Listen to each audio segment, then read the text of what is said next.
যা দেখার দেখছে অনেক, কেস খেলবা আসো, তাকে সেই সাজা ভোগ করতেই হবে। আসসালামু আলাইকুম।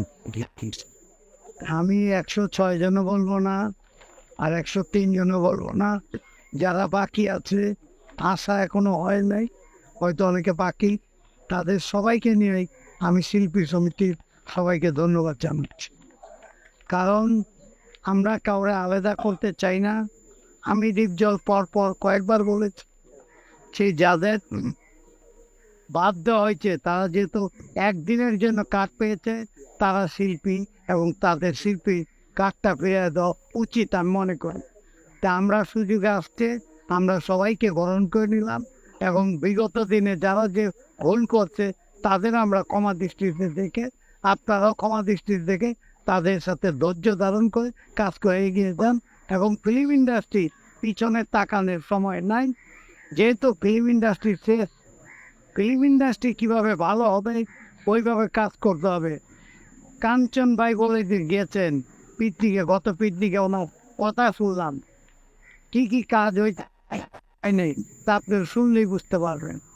আর যার কথা আপনারা বললেন তার তো বাপরেই অস্বীকার করে, কেউ কার জন্মের ব্লাডের প্রবলেম না হলে কেউ এটা বলতে পারে না। কারণ ও যাকে তার মুখ দেখলো, যাকে তার চিনলো দুনিয়া, তার কথাই বলে যায়, তার দুনিয়াতে আর কি দেখবে ও। যা দেখার দেখছে অনেক, কেস খেলবা আসো, যেটা খেলার মন চাই সেটাই খেলো, কিন্তু আমরা চাই একটা ভদ্রতা এবং নম্র সুন্দর ভালো বলবে ফিল্ম ইন্ডাস্ট্রিকে সেই দিকে নজর দেন, ভালো হবে। আমাদের ফিল্ম ইন্ডাস্ট্রি এই করতে করতে ফিল্ম ইন্ডাস্ট্রি ধ্বংসের পথে গেছে, আর ধ্বংসের পথে যেন না যায়, ফিল্মটা বেঁচে থাকে সেই দিকে খেয়াল রেখে সবাই সুন্দর এবং ধৈর্য ধরে কাজ করেন, ভালো হবে। আসসালামু আলাইকুম। ধন্যবাদ। যারা 104 জন না, যারা যে কোনোভাবে যারা যারা মেম্বার ছিলেন, যারা একবার কার্ড পেয়েছিলেন, যারা মেম্বার ছিলেন আমাদেরকে জানাবেন, পেছন থেকে যে নিয়ম আছে বেতনটা দিয়ে আসবেন, আমরা তাদের সাইন করে দেবো, তারা সবাই মেম্বার। তো এবং কেউ যদি বাদ পড়ে থাকে, যারা মেম্বার ছিলেন আপনাদেরকে জানিয়ে দিবেন। এবং যারা ওটা আমাদের ইয়েতে বলে দিয়েছে আমি তাদেরকে যে 1 সপ্তাহের মধ্যে আপনারা কার্ড জমা দিয়ে দিবেন, নতুন কার্ড যাবে ইনশাআল্লাহ। নতুন কার্ড থেকে তারাও যারা বাদ পড়েছে তারা নতুন কার্ড পাবে। আপনারা তো ইয়েতেই আছেন, কমিটিতেই আছেন, নতুন করে তাদেরকে সবাইকে আমরা জানিয়ে দেবো আমাদের ইয়ের মাধ্যমে, আমাদের প্রচার সম্পাদক জানিয়ে দেবে কারা কারা বাকি আছে। আমরা সময় দিব, যারা কোনো সব আমরা এক, আমরা সব ভাই এক। আর আমি বলি আমাদের ক্যাবিনেটে একটা কথা ছিল যে আমরা সবাই রাজা আমাদের এই রাজা রাজত্বে।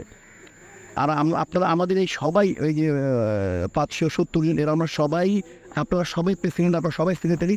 যখন আর কেবল সভা পরিচালিত হবে তখন আমরা সভা সাধারণ সম্পাদক, আমরা সবাই এক। আমাদের মধ্যে কোনো ক্লাসিফিকেশন নাই, আমাদের মধ্যে গ্রেড নাই, আমরা সবাই এক গ্রেড, আমরা সবাই শিল্পী, আমরা সবাই ভাই ভাই।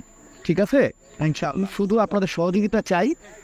আর কোনো ঘটনা নিয়ে কথা বলতে পারবো না এই কারণে যে আমাদের মিটিং আছে, আপনারা যেটা জানতে চাচ্ছেন সেটা মিটিংয়ের পরে কী সিদ্ধান্ত হয় আমরা সেটা আপনাদের মিটিংয়ে পরে বলতে পারবো। যেটা কি ক্যাবিনেট সদস্য ক্যাবিনেট সিদ্ধান্ত নিবে, যদি একেবারে বলবে। আমি একটা বলেছিলাম যে ধরেন জায়েদ খান কেন, শাহরুখ খানও যদি আমাদের মেম্বার হতে চায় তবে ও যদি ক্রাইটেরিয়া ফুল করে তার কার্যকরী পরিষদ যারা দায়িত্বে আছে, যাদেরকে 570 জন লোক এই 21 জনকে বেঁচেছে, এই 21 জন যদি মনে করে তো সেটাই চূড়ান্ত।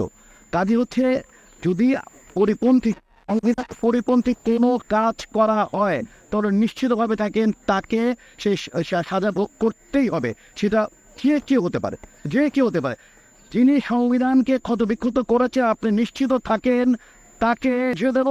শিল্পী সমিতির সংগঠন কি, আর এইবার শিল্পী সমিতির প্রেসিডেন্ট আর সেক্রেটারিকে, আর এইবার শিল্পী সমিতির ক্যাবিনেটটা কি, কোন করবে জেনে যাবেন। Thank you very much.